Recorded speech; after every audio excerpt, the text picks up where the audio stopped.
Hey guys, good morning, good evening, good afternoon. Welcome to early morning. This amazing live session. Again, this is a self-study or self-learning session, and yeah. So today also going to be continuing the lags fundamental. So today most probably we'll start process management and system monitoring. And yeah, so yesterday we already covered file permission, specifically how to use chmod command to modify the file, change the file permission like files or directory, like read, write, execute kind of thing. And today we are going to, there are some remaining part as well, like the ownership of the particular file or folder, like the help of the command name chown or change owner. So once we practice, we will move process management. Okay, so we will start 4:30. Thank you. Welcome to everyone.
So guys, it's 4:30 a.m. We will start studying. So we will continue the Linux fundamentals. Especially today, going to start process management. There are first 10 minutes. Maybe we will cover change ownership like ch on command. Once we completed, we will start process management. And welcome to all this early morning amazing live session. Thank you.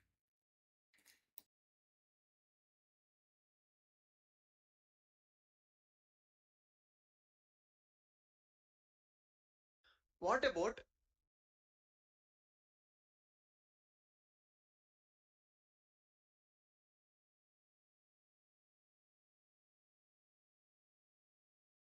a command called chown? So chown is nothing but change the ownership of the file or the change the ownership to the folder. Very simple concept. Imagine a user called developer created a file within slash tmp. Okay. Now for some reason, this developer don't want to manage the file. Maybe developer is leaving the organization, or maybe developer is not interested in managing that script file in the future. So simply developer user can provide the ownership to the QE user using chown command. Let's see how this works. So as a developer user, cd slash tmp, right?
And let's create a file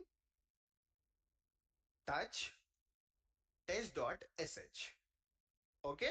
So lsfnltr touch test.sh created a file called test.sh. And if you see here carefully, the owner of the file is developer and the group that file belongs to is also developer.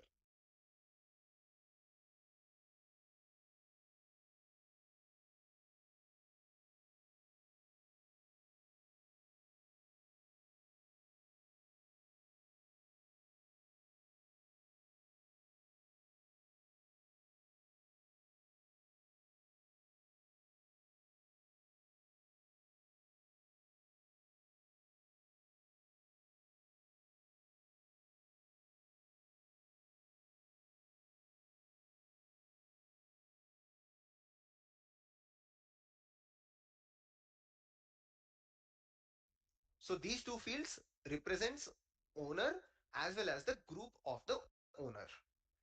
By default, it is developer and developer. So this particular field is basically for the developer. Now you can change the ownership of the file using chown QE colon QE on test.sh.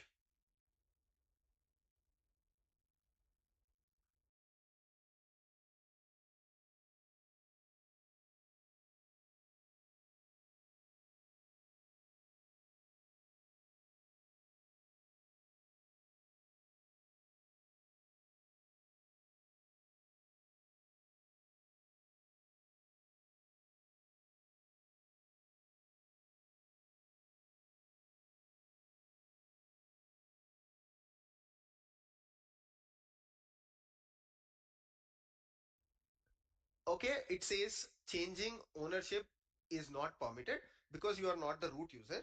To change the permission, you need to be the root user. So for that, I'll just go back. As root user, I'll get into TMP and I will run the same command chown QE colon QE on test.sh. Now if I do ls-ltr, you will notice the ownership of the file has changed.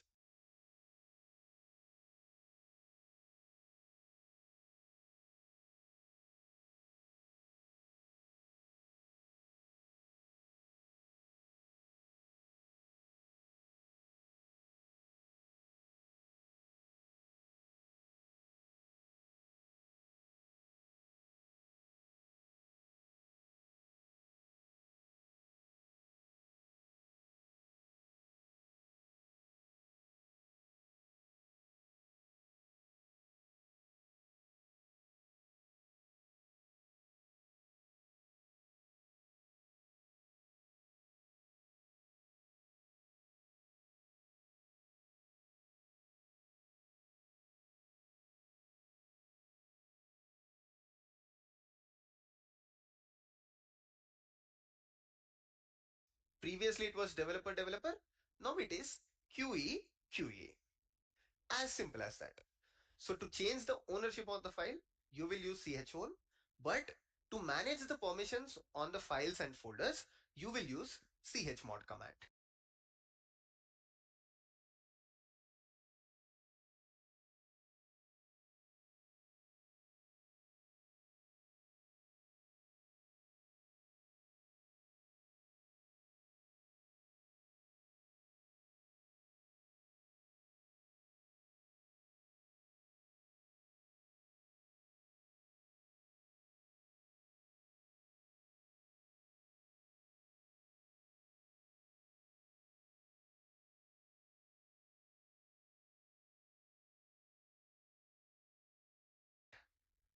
Perfect. It comes with practice. Try to do a lot of practice using chmod number format, that is 777, 666, 400.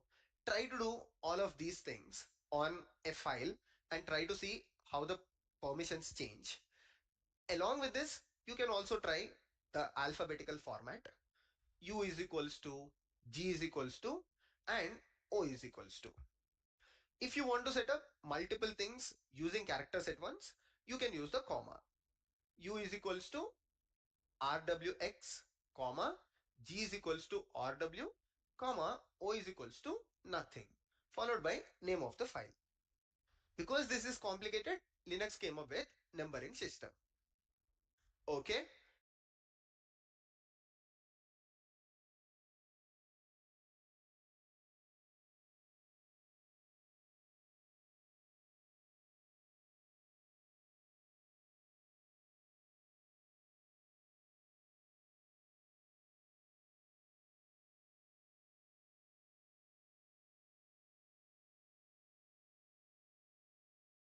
Now the final thing. Abhishek, what if there is permissions on folder and there is permissions on the file as well, right?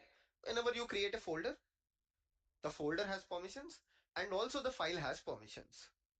Best example is this one, right? If you go back, ls-ltr, tmp has one permissions, or even if I go to home directory and within this home directory, now QE folder that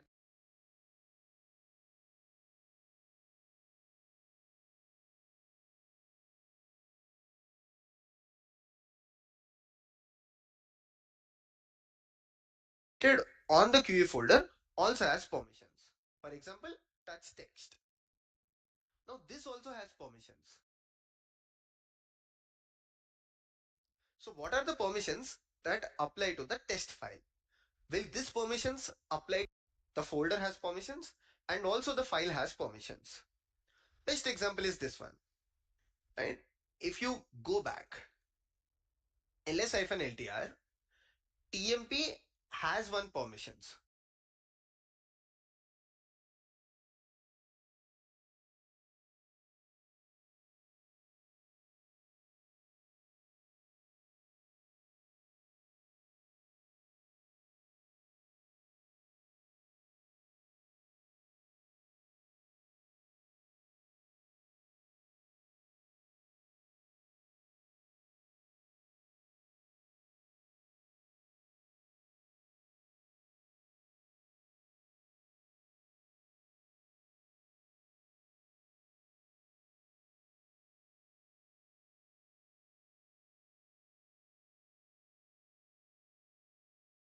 Or even if I go to home directory, and within this home directory, now QE folder, that is the home directory of the QE folder, has some permissions.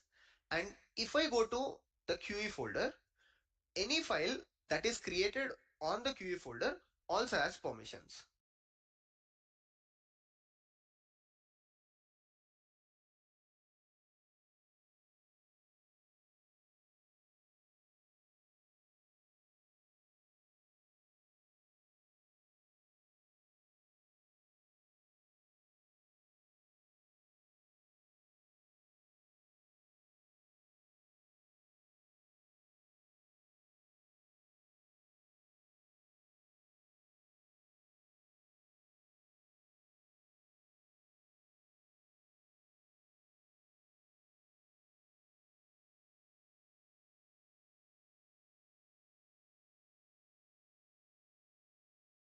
For example, touch text. Now this also has permissions.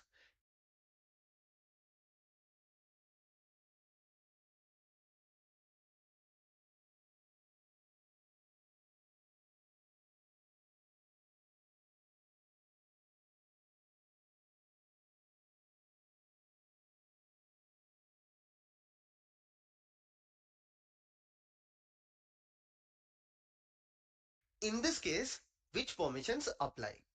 So what are the permissions that apply to the test file? Will these permissions apply to the test file, or will the permissions on the QE folder apply to the test file? Because the file test is inside the QE folder. What do I mean to say here? So there is a folder called QE, and within this folder, there is a file called test, right? And this test has some permissions. Let's say rw blank, rw blank, r blank blank. Folder also has some permissions, and these permissions are not the same. Let's say folder has permissions rw blank, r blank blank, blank blank blank. Now, if an external user, or let's say other user, is trying to access this file, now for this user, will this permissions apply or this permissions apply? Very simple. Like, this is an interview question that is asked, and sometimes people get confused. Whenever you see a scenario like this, just imagine a simple example. Imagine there is a bank, and within the bank there is a locker. Okay? Now you are trying to access the locker. What permissions apply to you? The first permissions that apply to you is permissions to enter the bank, and then permissions to access the locker. Imagine you have permissions to access the locker, but for some reason your access to bank is denied. Now, you cannot get through the bank, so obviously you cannot access the locker, right? Similarly, let's say you have access to the bank but not to the locker. So you can get to the bank but not the locker. So the bank here is basically folder, and locker here is basically the file. Now, whenever somebody asks you, do you have access to a file? The first thing that you need to check if you have access to the folder first. If some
Somebody says there is a file within the slash tmp folder with name slash tmp slash text.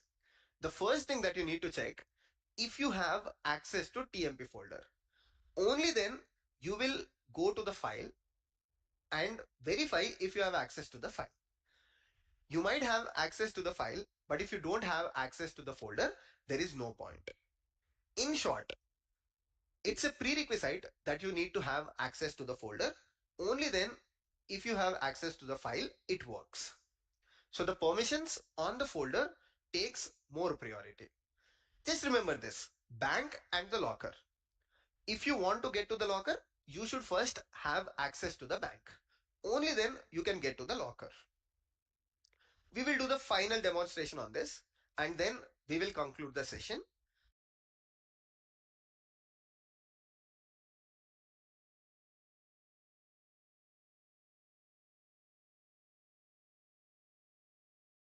I would highly request you to follow everything and try out the examples so that you will never forget this concept. So what I'm trying to say here is, so we will go to slash tmp, right? First, let's see what is the permissions of slash tmp. So what I will do is I will just change the permissions for tmp. So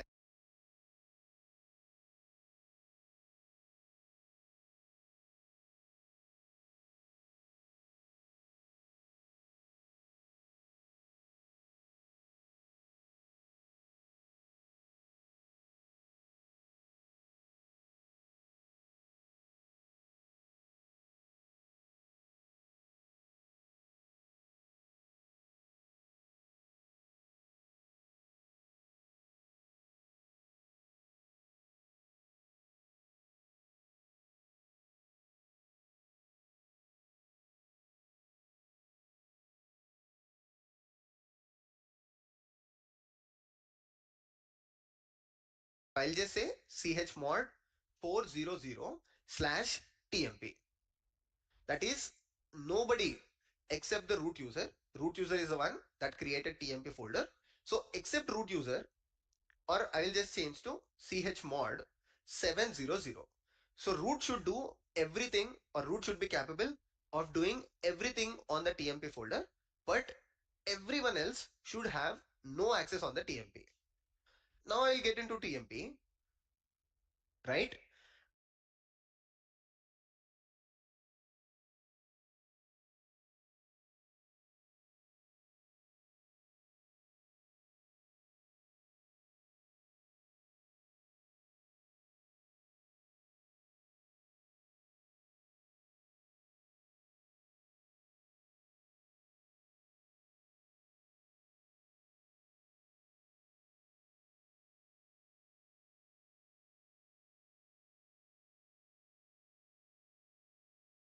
And within tmp, I will create a file touch or vim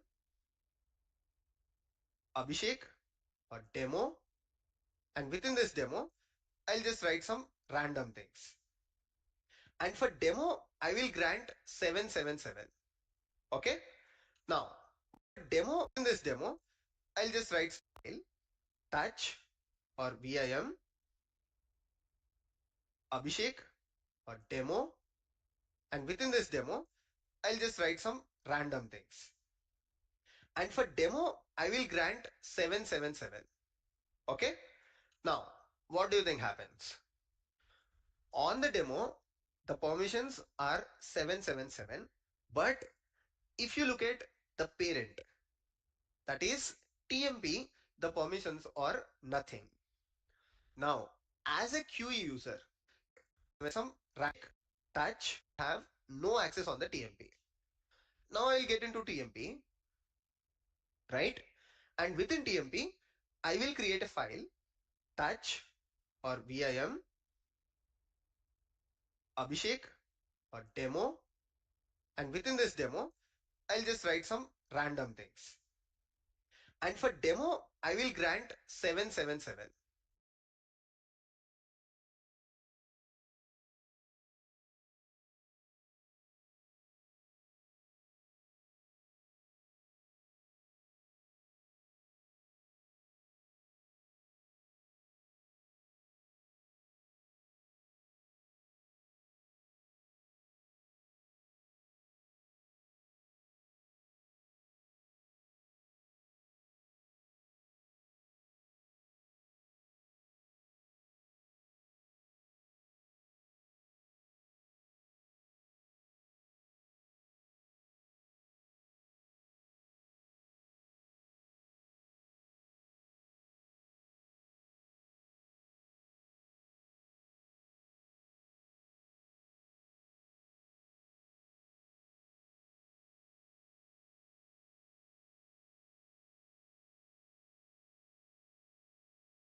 Okay. Now, what do you think happens?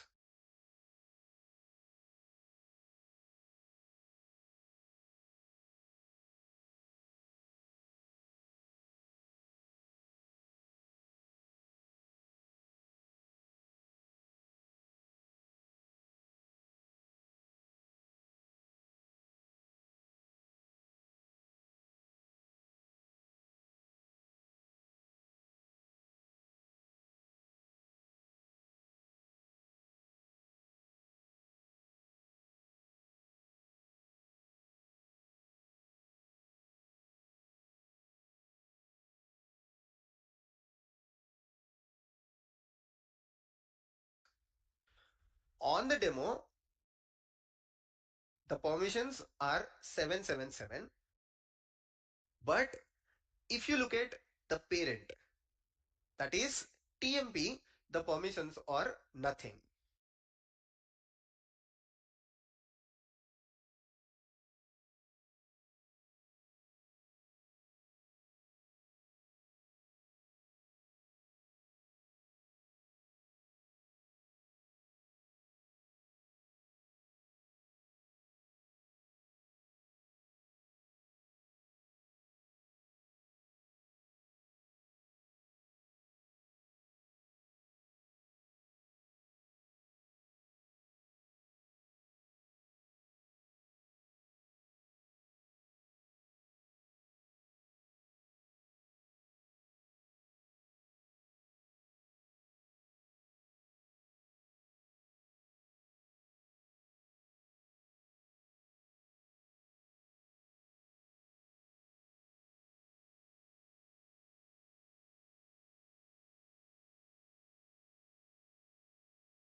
Now, as a QE user, can I get into TMP? No. If I can't get into TMP, there is no way if I try to do slash TMP slash demo.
There is no way I can access the demo file.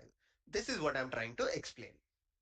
You might have permissions to a file, but if you can't get into the folder, there is no way you can access the file. So the permissions on the folder take the highest priority. Bank and the locker. Remember this. I hope you found the video interesting. Also, try to go through this documentation. I've put a lot of effort to write readme.md file.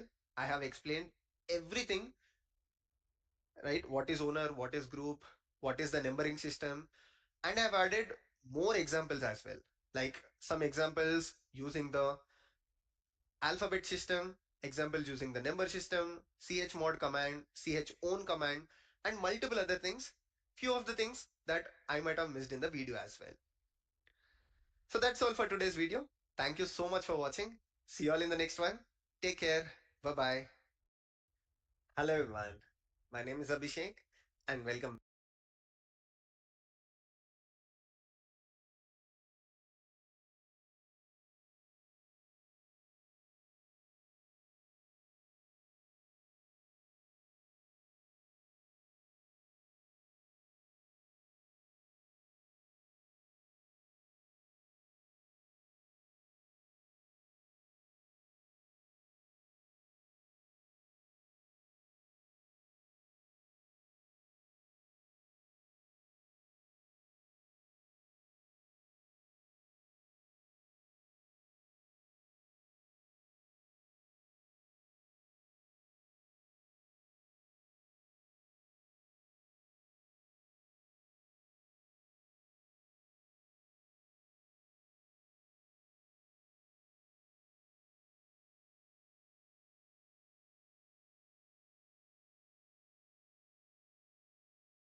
back to my channel. Today is episode 5 of Linux Zero to Hero series. And in this episode, let's explore process management, monitoring, networking, and disk management. Overall, we will learn section 7, 8, 9, and 10 of our Linux course. Of course, there are so many concepts, but most of these concepts are interconnected. Also, I'm going to share a lot of useful resources in the video. So make sure you watch it till the end. First things first, let's start with process management. So what exactly is a process on a Linux server? A process is a running instance of any program. For example, you are running a Python application on a Linux server. Now this running Python application is a process. Or maybe you're running a shell command or a shell script. While executing, it is also a process on a Linux server. Or even a web server or application server while running is also an this is a running instance on a Linux server. First things first, let's start with process management. So what exactly is a process on a Linux server?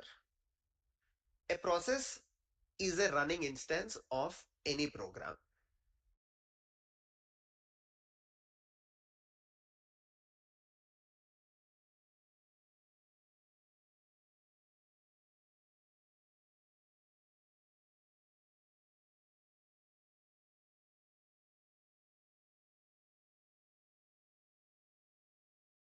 For example, you are running a Python application on a Linux server.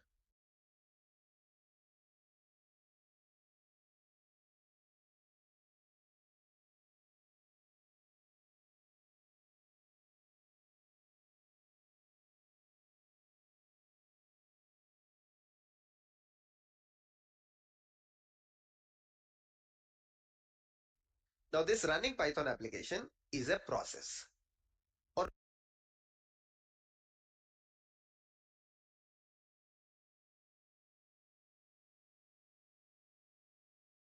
Or maybe you're running a shell command or a shell script. While executing, it is also a process on a Linux server. Or even a web server or application server while running is also a process on the Linux server.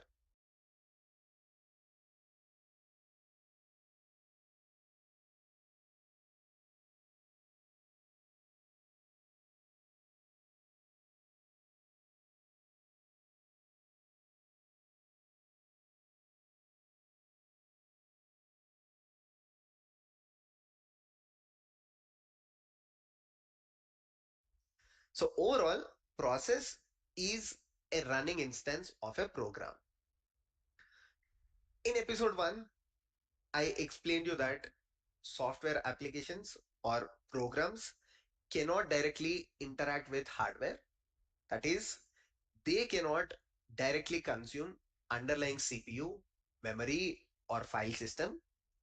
There is an intermediate layer which is called as operating system. So what an operating system does?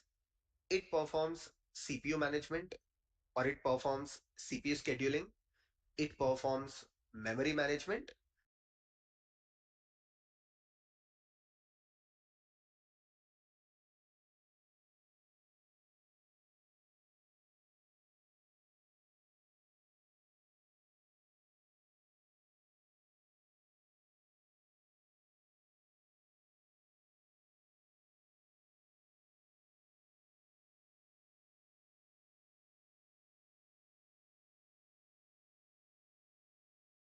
File system management and network management.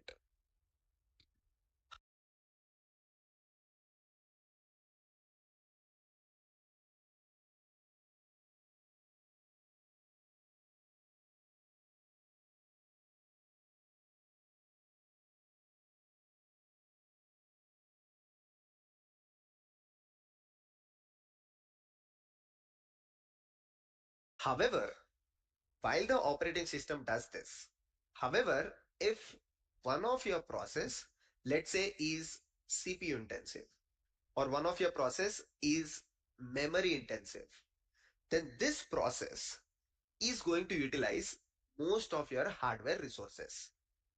Or one of your process is memory intensive, then sir, if one of your process and network management.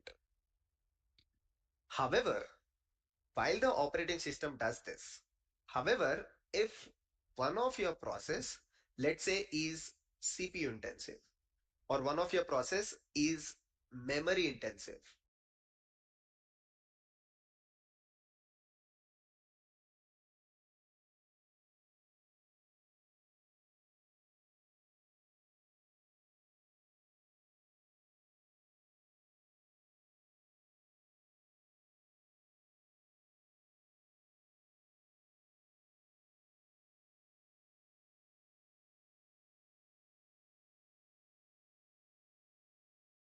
then this process is going to utilize most of your hardware resources.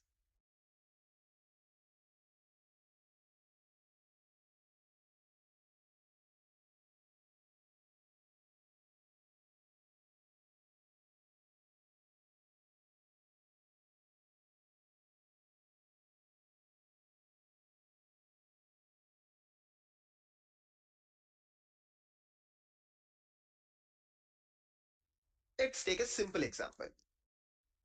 So imagine you have this hardware, or you have a virtual machine or a Linux server with just one CPU.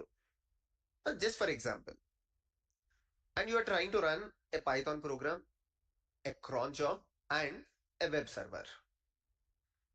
The Python application written by the developer is CPU intensive, something like a ML model, let's say, or something related to AI. Quite obviously, there are a lot of calculations in that case. So when this particular process goes to the operating system tries to schedule this process with CPU, and as it gets scheduled with the CPU, it is going to take a lot of CPU's time, because more number of calculations, CPU is going to take more amount of time. Only when this process goes to the wait state, once the calculations are complete, it goes to the wait state and other process gets allocated with the CPU or scheduled with the CPU. But if this process is taking more amount of CPU's time, so it is spending more time with CPU, indirectly or directly, it is utilizing most of the CPU. Let's say it is utilizing 90% of the CPU. Then rest of the processes are only left with 10%. And let's say web server is utilizing 10% of the CPU. Quite obviously, your shell script or your cron job, whatever you are trying to run, is left with no CPU resources.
It can be same case with memory as well.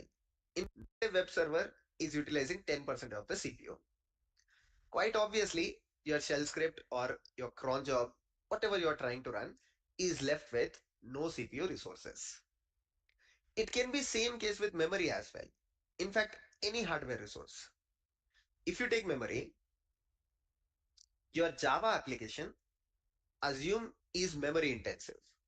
Abhishek, can you give an example? Yeah, very simple. Your Java application, let's say, has multiple threads. Of course, as a Linux administrator or DevOps engineer, you might not deal with Java applications, but imagine a developer wrote a Java application and this Java application has a lot of threads. So it is taking a lot of time with uh, hardware and it is utilizing 90% of the memory. Again, same example, 10% of memory is left. Then your web server goes to get the memory. No, it might receive out of memory error, right? Or your web server might return out of memory error in the logs. Example, 10% of memory is left. Then your web server goes to get the memory. No, it might receive out of memory error, right? Or your web server might return out of memory error in the logs.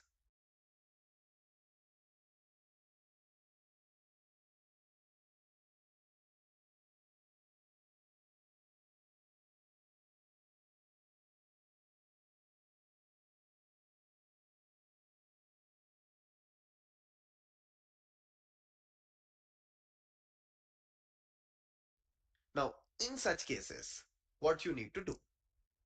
So, as an administrator or as someone who is dealing with the processes or the Linux server, you need to perform three activities.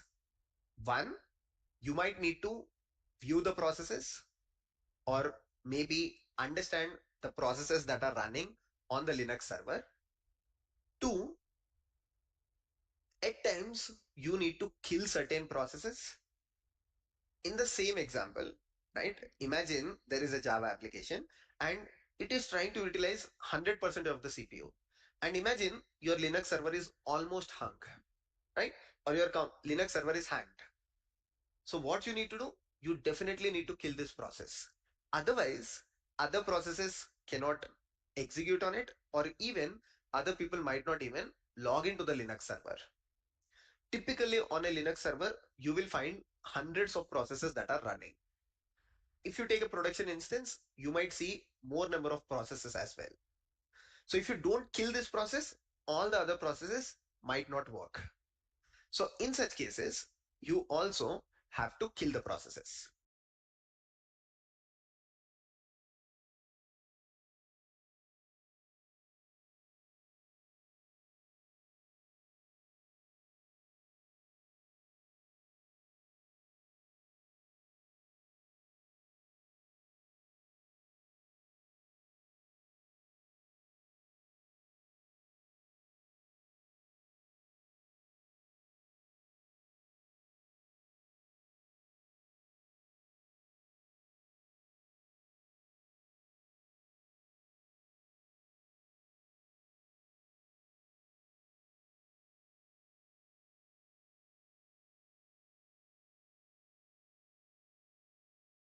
Or maybe you have to stop the process.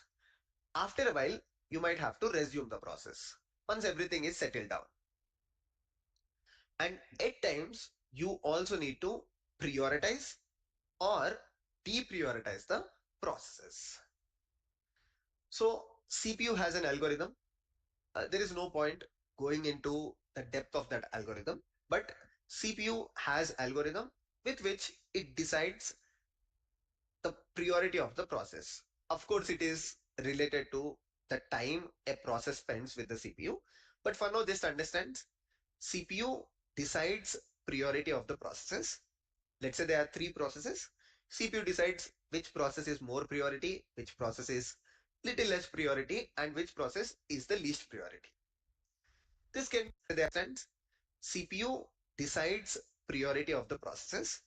Let's say there are three processes. CPU decides which process is more priority, which process is little less priority and which process is the least priority. This can be understood as doctor and the patients. Let's say there are a lot of patients. All patients are important. However, for a doctor, patients in ICU are more important. So patient might spend more time with this particular patient. So doctor is prioritizing the patient in the ICU. Similarly, if a process, in our case, a Python process, is spending more time with the CPU, that means CPU prioritizes that process. CPU assumes this process is very important, right? So at times you need to tell CPU, hey, please don't consider this process as priority. You can just deprioritize it and focus on the other processes. Perfect. So as a Linux administrator, you need to perform these activities. One, view or check the running processes.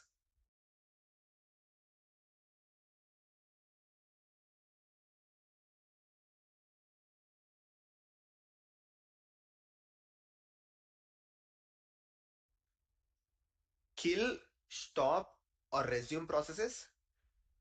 Prioritize or deprioritize the processes. And this particular activity is called as process management, right? You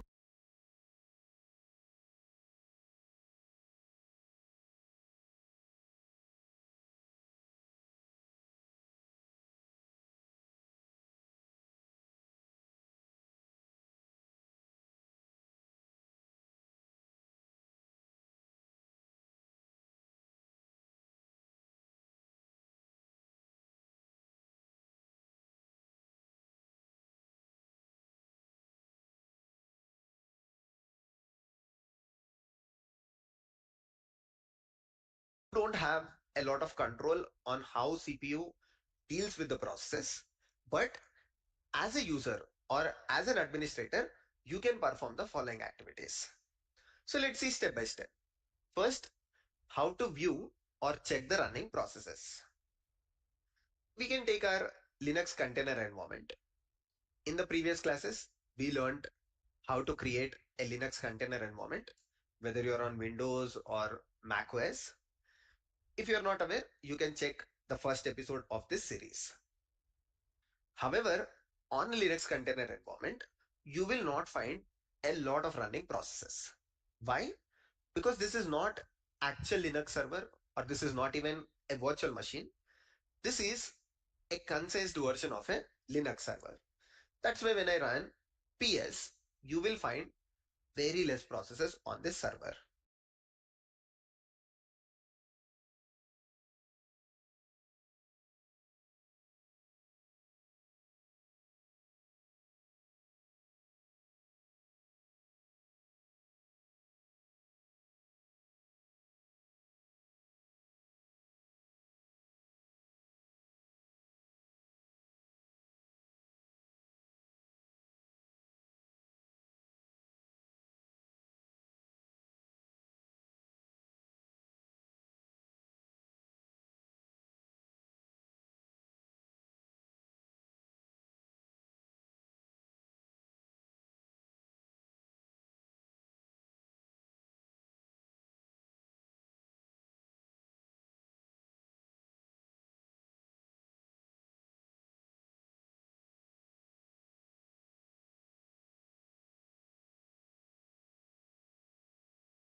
But Abhishek, I want to understand more number of processes, or I want to deal with more number of processes. Just take a cloud instance of a Linux server. So I'll just connect to an EC2 instance. You can connect to Azure VM, or you can connect to Google Cloud Platform, virtual machine. Anything is the same. Cool. Now that we are connected, I will first switch user to root. How can I do that? Sudo su hyphen. Now I am at the root user. And to check the list of running processes, the command that I can use is ps. So PS will list the process. However, it does not list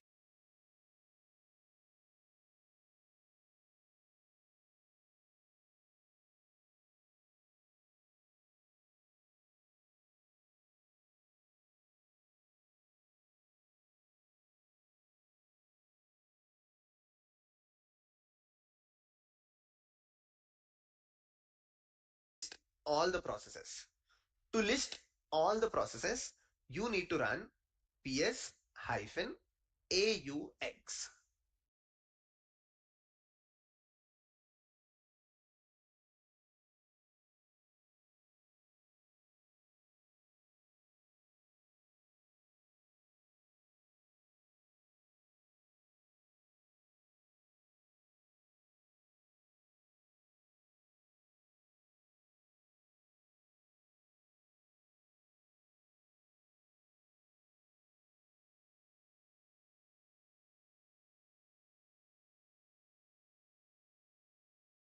My bad. It does not list all the processes.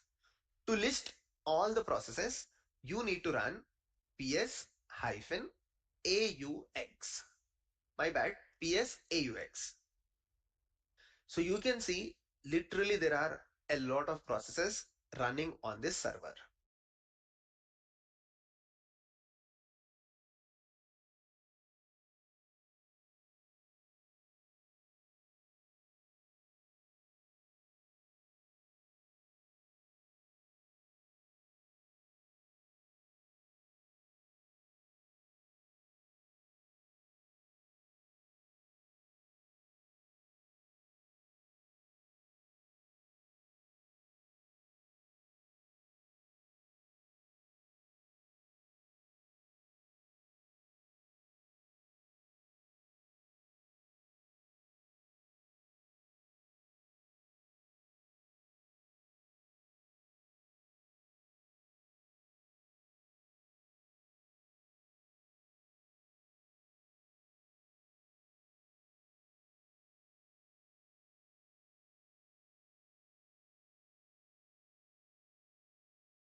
For example, this is the systemd process, right? One of the system related daemon process.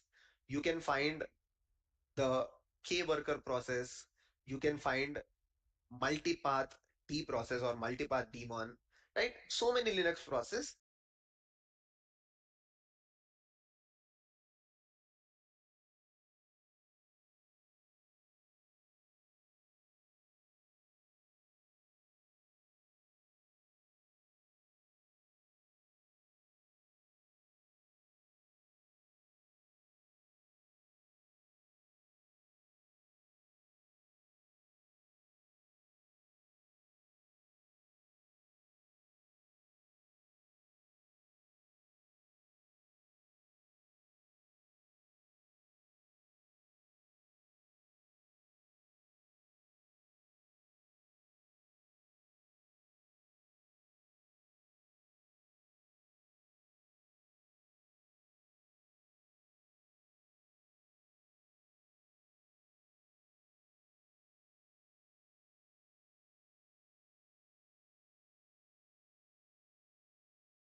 That are running on it, along with some Linux commands that we have executed.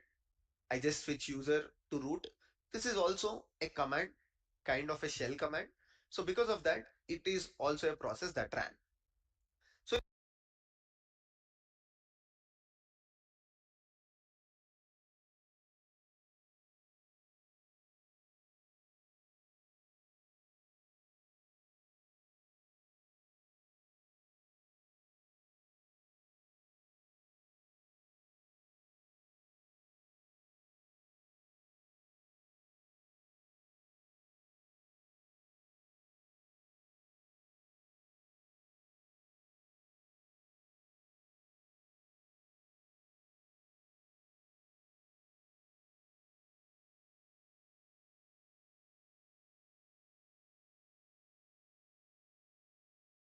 So it is showing the process that is running. Cool. Now, Abhishek, can I check how many processes are running? Yeah, it is also one of your activity. At times you need to check the count or the number of running process. What you can simply do, PS AUX pipe. What does pipe do? Pipe takes output of your first command and forwards that to the second command. So there is a command in Linux which is called NL. NL is the line number.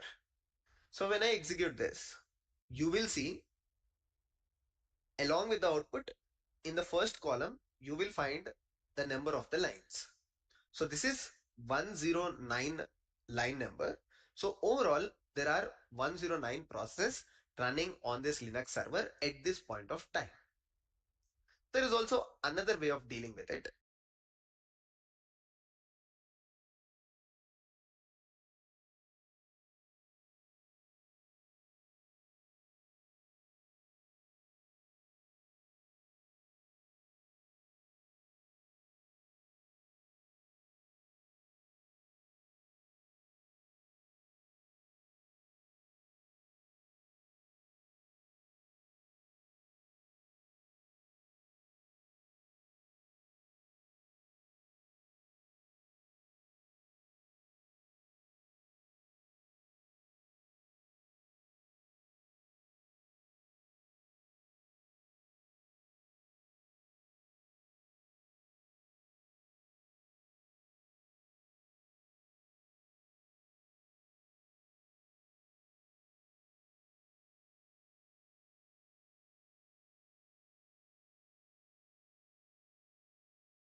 Instead of line number, you can just do WC-L, which is word count.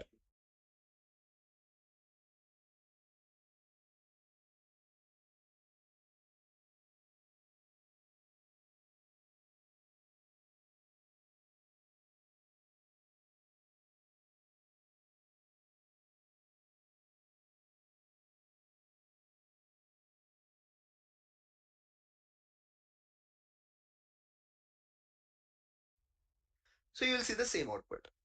It is only printing the first column, which is telling us the number of lines. 109 lines, that means 109 processes.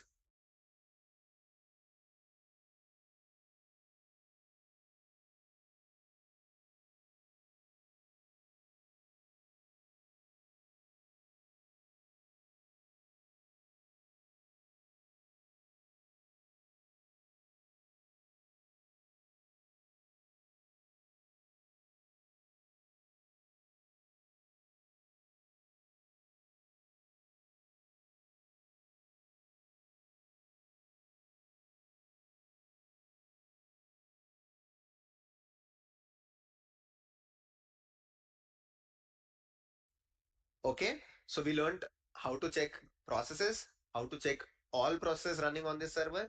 Then we learned about PS AUX hyphen pipe NL as well as WC hyphen L. Okay, all these commands are great. Now, is there any other way of checking processes? This is an interview question where usually interviewers ask you, what is the difference between PS AUX and PS-EF? Because when I AUX and PS-EF,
Because when I run ps-ef, it is also showing the list of running processes. And if I do ps-ef pipe nl, you see the same output. There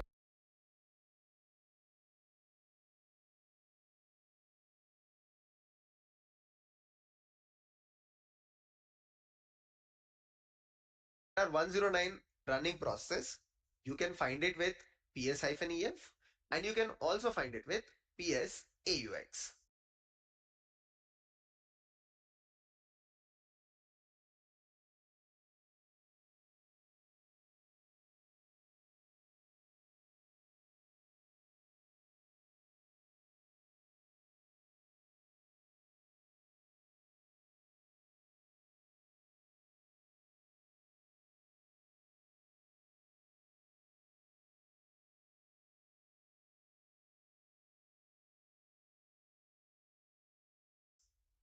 Right? This is ps-aux.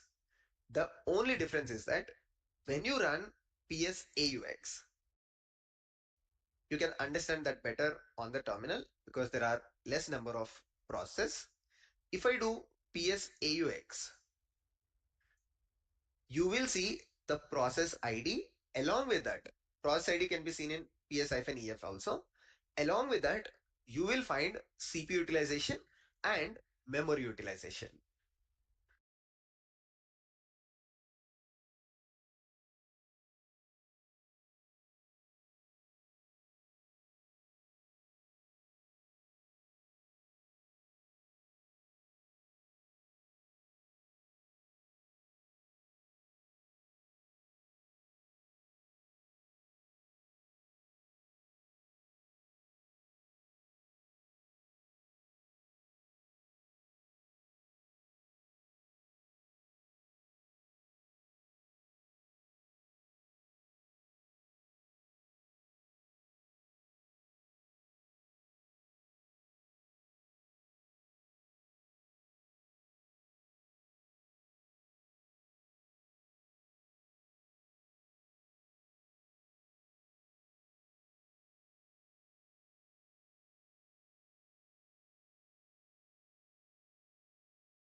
Whereas when I do ps-ef, you will not find CPU utilization and memory utilization.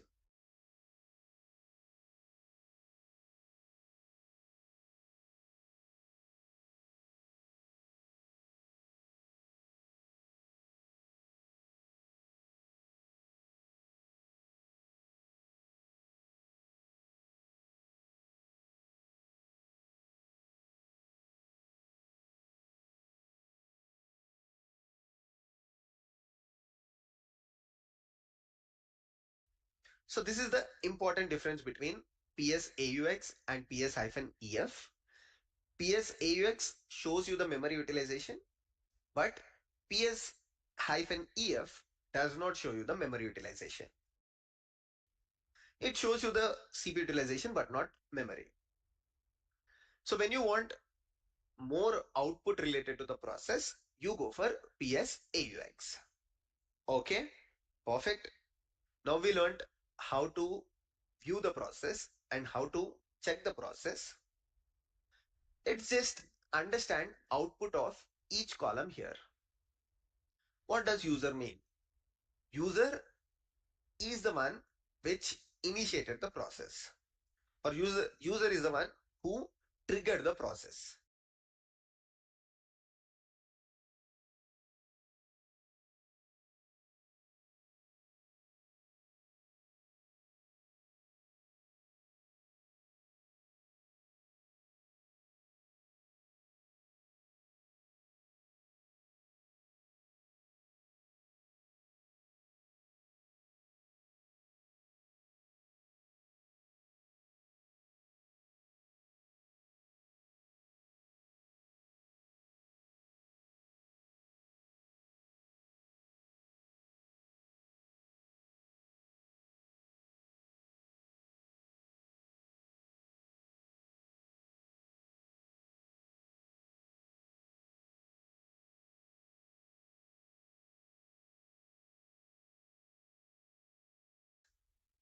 In this case, root is the user that triggered bin bash, or if we go to the Linux instance, that triggered bin bash, or if we go to the Linux instance, root is the user that is running this C group related process.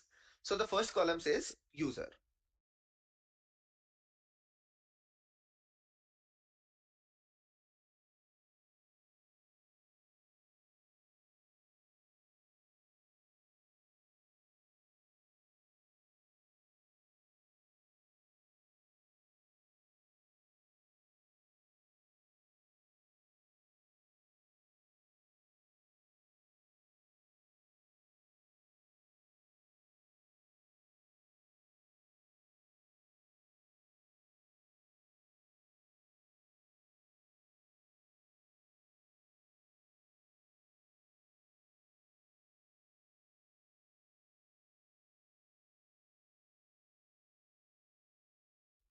And also you will find some with Ubuntu, some with QE user, whichever user triggered the process. Second is the process ID. Every process has a unique process ID because the user might be same, right? Root user can trigger 100 process, but you need to have a unique process ID so that you can call this process with this PID. If you want, you can kill the process using PID, and you can manage the process using this unique identity so that you can call this process with this PID. If you want, you can kill the process using PID, and you can manage the process using this unique identity.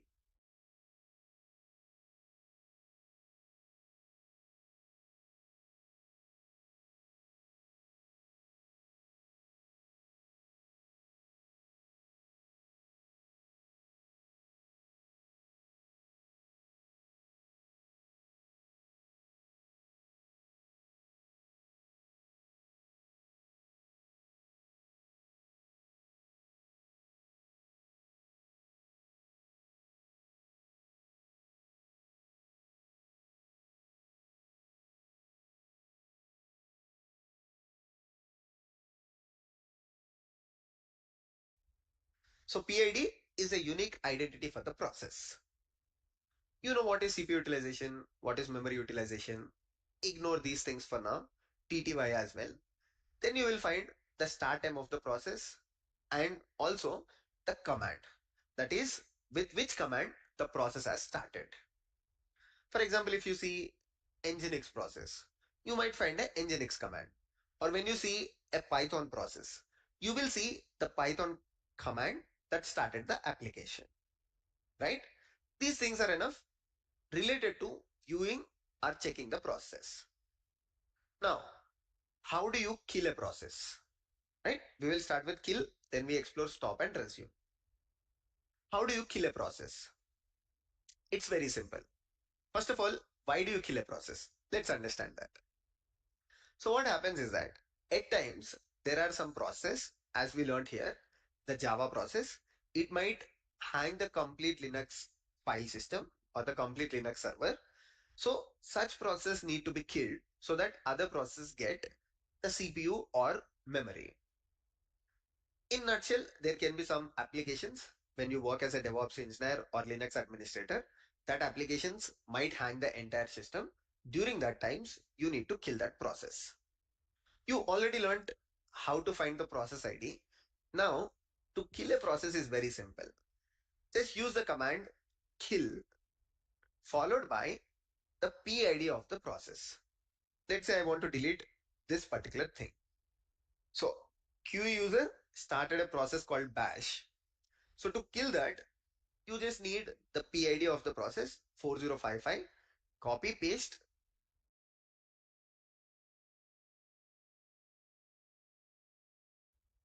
4055.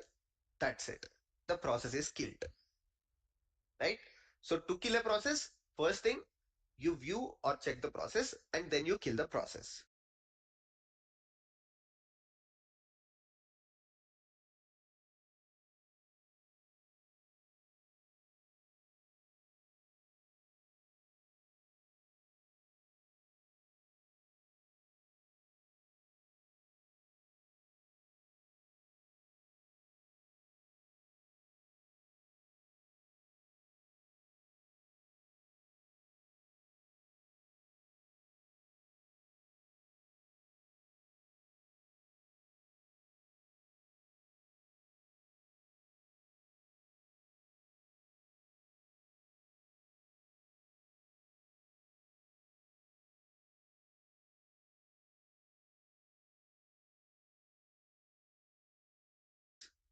In real time, you might get a requirement like on a Jira ticket, or you might get it on the email. Can you find the Java application process that is running on the server and kill the process? So what will you do in that case? First, you will run psaux. Let's run it on this instance. So you will just run psaux pipe grep.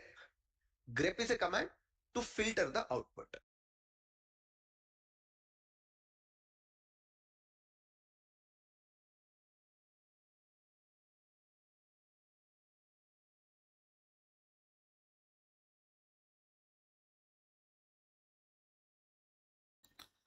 So guys, in this particular first block, I explored there are two specific things. First one, the file permission part, that change ownership. So I applied the change ownership like ch on that particular command to change ownership. Like for example, if the developer create one file, then if you want to hand over someone else, or if you take hand over the ownership for like quality assurance engineer for some specific reason, they can change this ownership using this specific commands called chown, or change owner, actually the external version. So same thing, I explored that particular part, and now I started the process management. So process management is nothing like what are the instances running our Linux server, like when we're running the Python application or any web server, and understand how much like memory usage or CPU usage is to based on the server is running. So based on that, if we consume more usage or more power from particular CPU memory, then we can kill the processor. Like kind of commands there is available, like we can check or view the process, then depend on the consumption, we can kill or stop or resume the process, then again we can restart or something. So kind of learning process I'm exploring. So after this small break, and currently I explore some specific command like ps, how to view the process. So like if you want to more detail, we can apply ps aux. Some other commands like ps hyphen ef. There are some commands I explore to understand what are the processes are running, or counting total process or process instance. So these are the part currently I'm exploring, and once when it's this small break, we will continue. And if you have any question, please put in the chat. Thank you.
doesn't get killed, you will use kill hyphen 9. Okay. Now, sometimes you don't want to kill the process. You want to temporarily stop the process. After a while, once things settle down, you might want to start the process, right? In such cases, you can use this command. Let's do ps aux, and let's say I want to temporarily stop this particular process. So I can just do kill hyphen, and kill is to just kill the process. If it doesn't get killed, you will use kill hyphen 9. Okay. Now, sometimes you don't want to kill the process. You want to temporarily stop the process.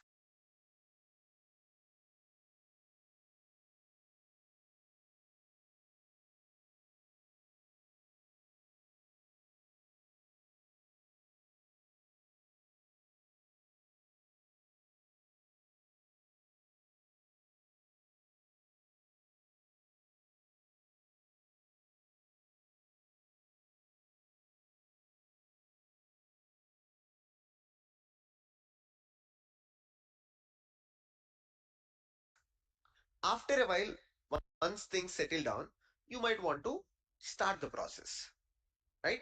In such cases, you can use this command. Let's do ps aux,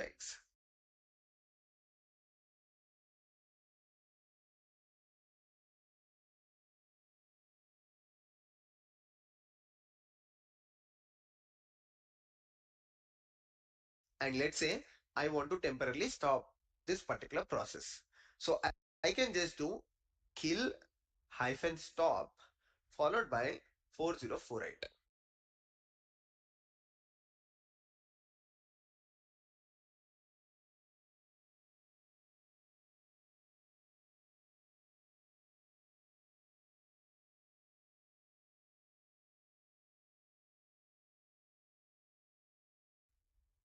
Now what does this do? You will still find that process called 4048, but the process is temporarily stopped. Whenever you want to resume the process, you can simply do kill hyphen cont, that is continue, followed by 4048.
and this process will just resume.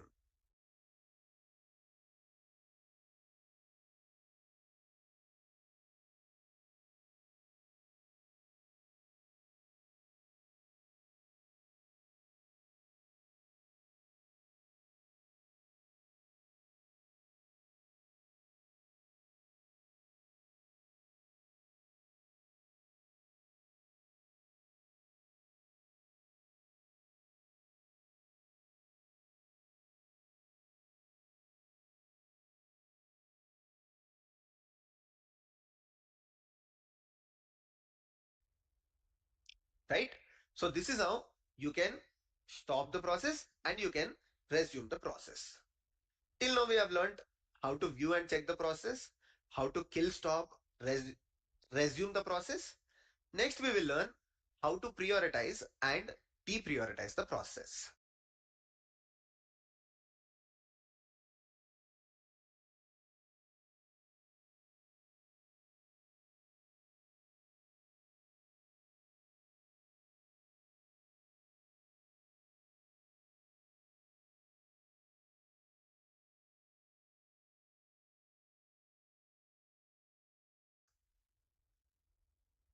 At any point of time, if you want to get these commands that I'm using, just go to this GitHub repository. I don't see a lot of people starring the repository. It's going to be very useful in future when you want a quick reference. So just star the repo, you will get the information. Go to episode 7 in the process management, go to readme, you will find all the commands that I am using here. In fact, you will find a lot more commands as well, right? Some of them which I might not cover here, you can go back and you can find that as part of the process management document. So make sure you use these notes as a revision material. Okay, so we learned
how to stop the revision management document.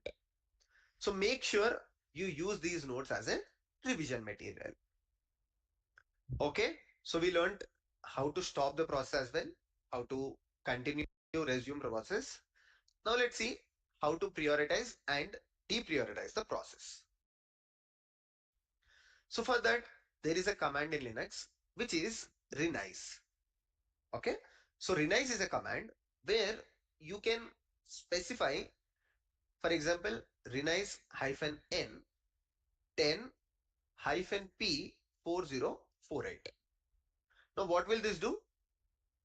Okay, anyways, it says you cannot set priority for this process because it's not an application that is running. It's just a command that we executed, right? So this was a command that was already executed. That's why it is saying you cannot set priority for this particular process. But let's say when you're dealing with a Java application that is running or a Python program that is running, you can simply deprioritize, or you can lessen the priority of the process using renize command hyphen n 10 minus p 4048. The important point here is hyphen n 10. What does that mean? So whenever you set 10, what does the important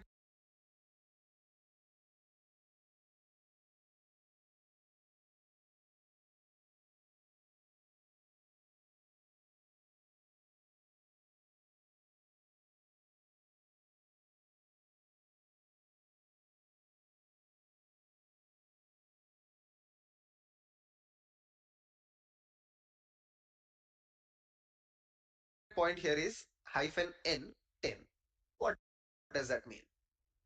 So whenever you set hyphen n, let's say 10. So it starts with minus 19 to 20. So when you set a less number, that means the priority is more at the CPU. When you set a higher number, the priority is less at the CPU, right? For example, when you set minus 18, that means the process gets a very high priority. When you set plus 18, the process gets a very less priority with the CPU. So using these numbers, you can actually set the priority at the CPU, right? And the command for that is renize.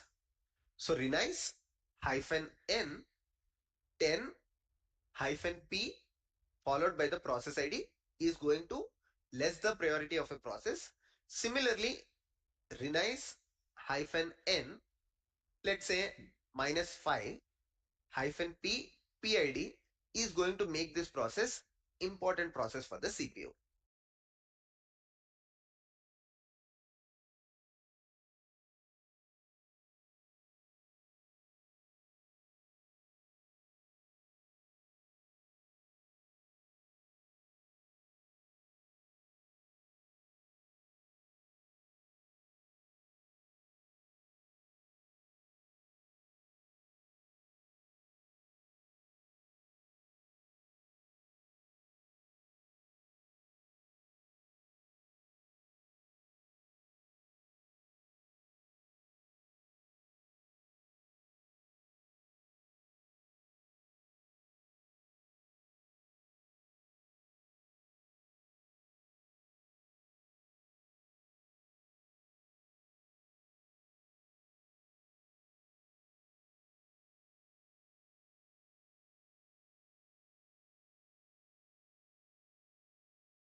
I already explained why is it needed.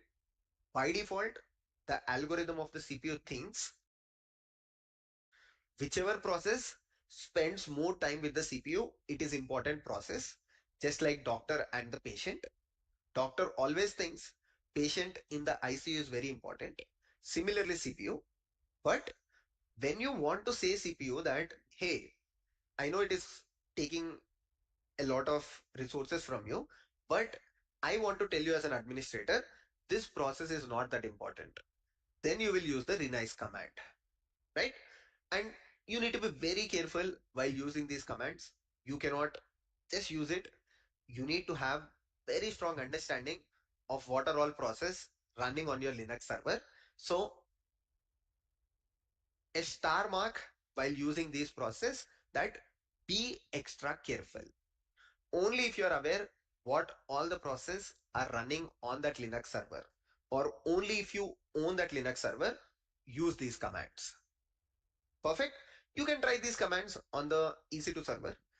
Just run a Python program, or use the existing process and try to use these commands and see what happens. Of course, it's a sandbox environment, so if anything breaks at the Linux instance, you don't have to worry. It doesn't break, but it increases and decreases the process of the priority of the process. Okay, cool. So we learned everything that we discussed here.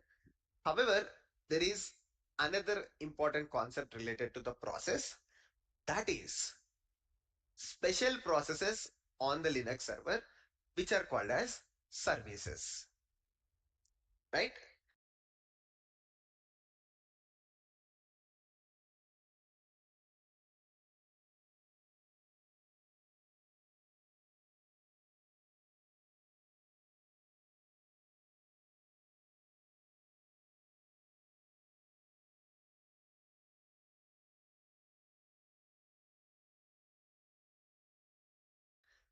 It's not completely different from process, but services are background running process, right? Services are background process which starts at the boot of the server. Imagine if your server goes down.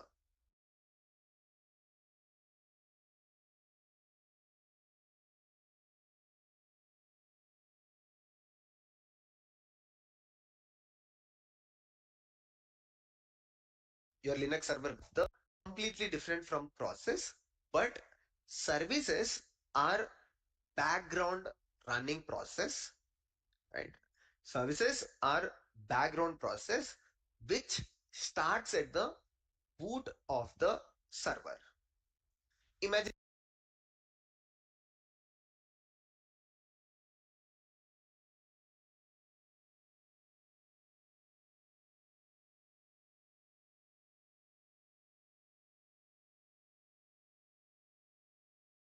if your server goes down, your Linux server went down. The Python application that you're running will obviously go down and it doesn't automatically start. Whereas services are special kind of process which runs in background, and when your server goes down, maybe during the restart of your process of your server, these processes, services come up automatically. Best example is your laptop. So if running, if it starts at the this are background running process, right? Services are background process which starts at the boot of the server. Imagine if your server goes down, your Linux server went down. The Python application that you're running will obviously go down and it doesn't automatically start. Whereas services are special kind of process which runs in background, and when your server goes down, maybe during the restart of your process of your server, these processes, services come up automatically. Best example is your laptop.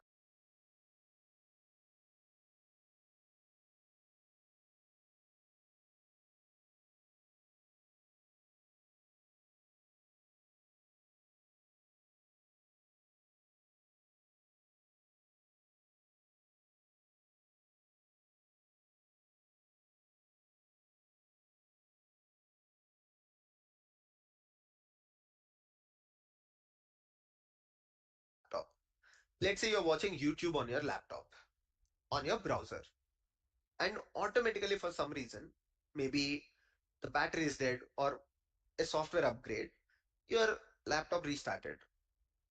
Will your YouTube application come up automatically? Mostly no, right? So they are basically process. But even when your laptop goes down, some of the process on your laptop automatically come up. Such kind of things are called as services.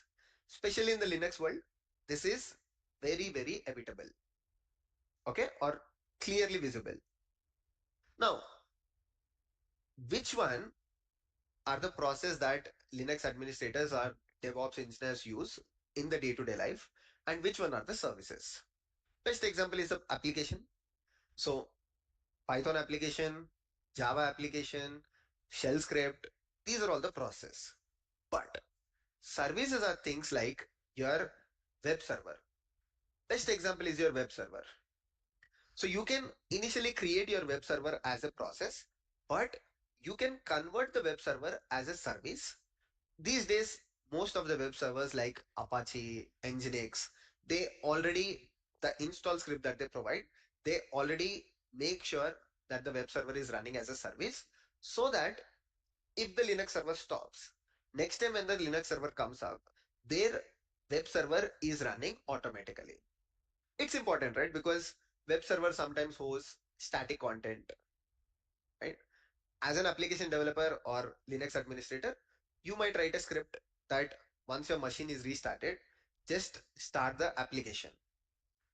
But these web server providers or application providers, they are just starting their application or their product as a service, so that whenever your system goes down, it automatically starts.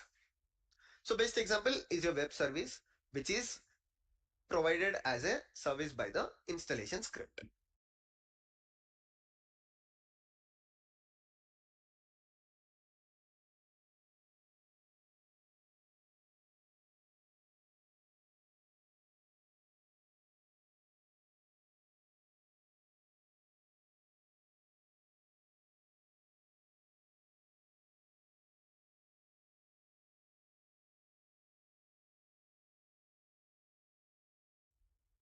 Now, how can you list services? Okay, we learned how to list the process, but is there a way to list the services that are running? For that, the command that you can use is systemctl. So systemctl, as the name says, you are controlling the systems. So a utility for managing your systems. You can just do list units. All these commands are available in the document. You don't have to worry. You will find them in the README file. Hyphen hyphen type is equals to service. So when you run this,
you will find all the processes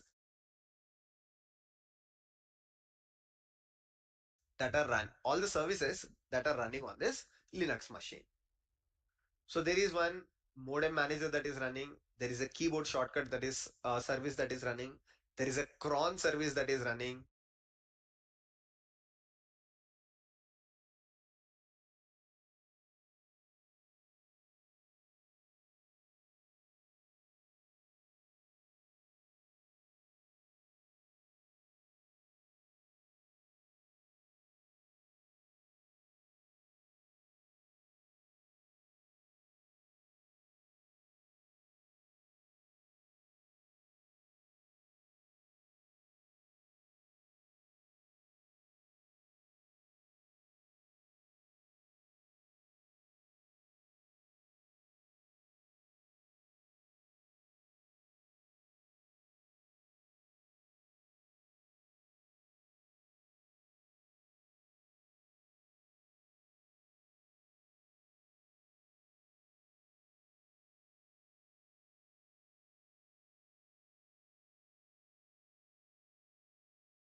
Cloud in it because this is AWS instance, right?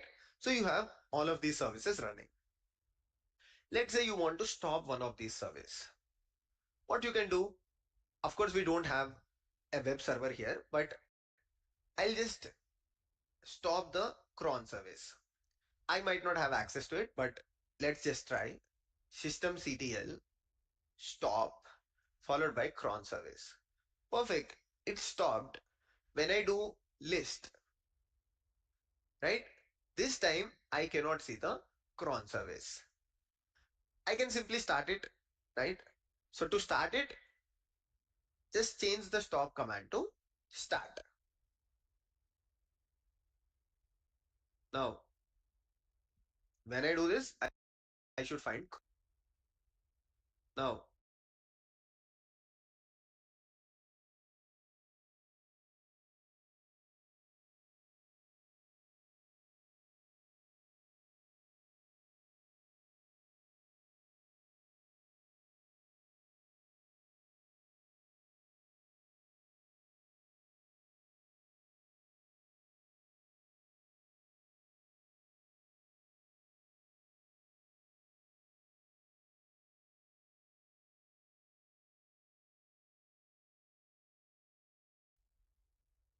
when I do this, I should find cron.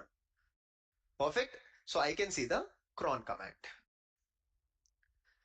So what exactly we learned, just like process, we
we learned how to start, how to stop, and how to check the services. The only difference between process and service, just I'm repeating it, if it is asked in your interview, services are special kind of process.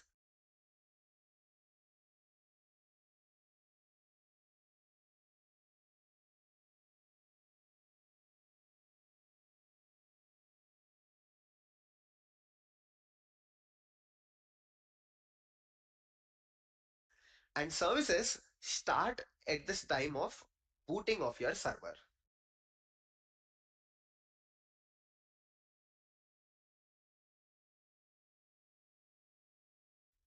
Services start at this time of booting of your server.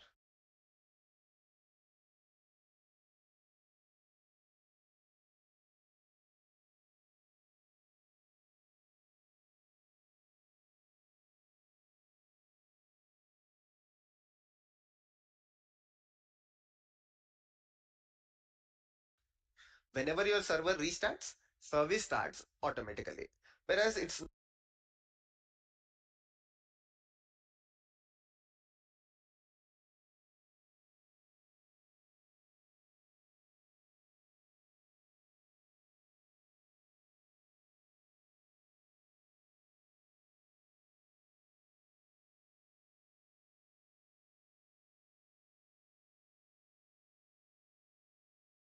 not the same with the process. Restarts, service starts automatically. Whereas it's not the same with the process. Can you change a process to a service? Yes, you can do that. But these days, most of the installation scripts like web servers, application servers, they are already providing it and they are starting their applications as services. Perfect. So this is about process management. And I would recommend you to go through the readme file because there are some additional commands such as how to run a process in the background. Very simple commands, right? Just few simple commands that I've added to this document. How to run process in the background, how to run process in the foreground, how to check background process. Those are the commands which are added to this document. Perfect.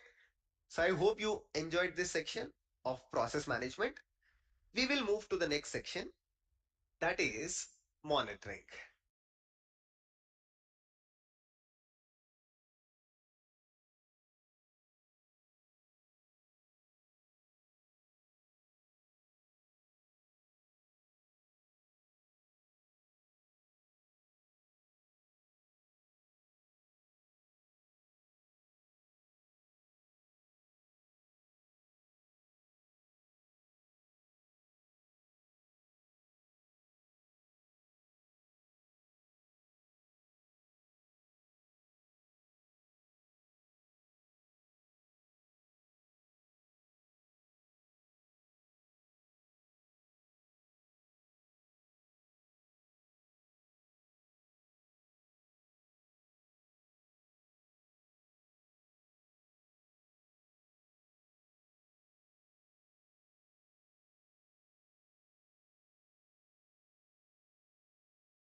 So guys, the specific block I explored specifically with the process management. So in the process management, there are we can apply the different command. For example, if you want to view the process, we apply like ps command, and like if you want to kill the process, we apply like kill particular process ID. Sometimes if the process is not killed, then we will should apply a forcefully kill specifically using hill hyphen 9 and particular process ID. And at the same time, if you want to keep the prioritize or deprioritize the process, there's a specific command for that as well. For example, as a renice the specific command. So there's a number range. For example, the hyper end 10. If you keep the hyper end 10, it's kind of less prioritized because the number range start from minus 19 to 20. We give minus 18, it's mean give the higher prioritize. Same time if we give if we give plus 18, It is mean deprioritize. So these are the difference between the numbers. So is there as a command here as well, like re nice as a killing process and changing the process, running the process. Yeah, so these kind of commands I explored in this specific process management part. So I plan to continue the monitoring part tomorrow morning since we have 20 minutes remaining, but I plan to stop it early. So since I have going to leave some other work as well. So yeah, so we will continue monitoring part tomorrow morning, and we have a revision as well this weekend. So we will explore further these commands in the GitHub repository specifically.